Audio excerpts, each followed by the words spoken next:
ધંધુકામાં નારાયણ સેવા સમિતિ દ્વારા અનોખું અને સેવાભાવી કાર્ય. પુનિત મુક્તિધામ ખાતે રાજપીપળાના ભાવેશ બાપુ શાસ્ત્રીના માર્ગદર્શન હેઠળ સ્વર્ગસ્થ આત્માઓના સ્વજનો દ્વારા શાસ્ત્રોક્ત પૂજન અને શ્રી હનુમાન ચાલીસાના પાઠ કરાવવામાં આવ્યા. આશરે 25 પરિવારોના અસ્થિ કલશનું પૂજન પણ કરાયું, જેનું આવતીકાલે હરિદ્વારમાં ગંગા મૈયાના વિધિવત વિસર્જન કરવામાં આવશે.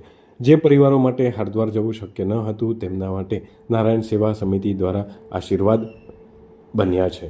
દાતાઓના સહયોગથી આ પુણ્ય કાર્ય સતત આગળ પણ વધી રહ્યું છે. મારું નામ ભાવેશભાઈ પંડ્યા, ભાગવત કથાકાર.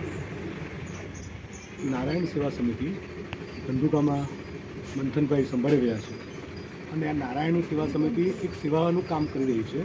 અને એ સેવા પણ કેવી કે જે વ્યક્તિ દિવંગત થયા હોય એ દિવંગત વ્યક્તિના પહેલાં તો એને એક કીટ આપવામાં આવે કે જેમાં ચંદન સુખના લાકડા હોય, 1 કિલો ઘી હોય, જવતલ હોય, કફન હોય, પુષ્પની માળા હોય, કાળી માટલી હોય, માચીસ સુધીની બધી સેવા આપવામાં આવે છે.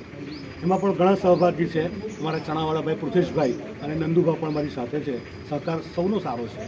અને બીજી સેવા એમાં જ રહીને કે એ વ્યક્તિના જે અસ્થિ છે એ અસ્થિ ગંગાના કિનારે હરિદ્વાર જઈને અમે એનું તર્પણ કરીને એ અસ્થિને ગંગામાં વહેલાવીએ છીએ, જેથી જે પણ દિવંગત આત્મા છે એ આત્માની મુક્તિ થાય અને શાંતિ મળે. ઘણા બધા શાસ્ત્રોમાં લેખન એવું છે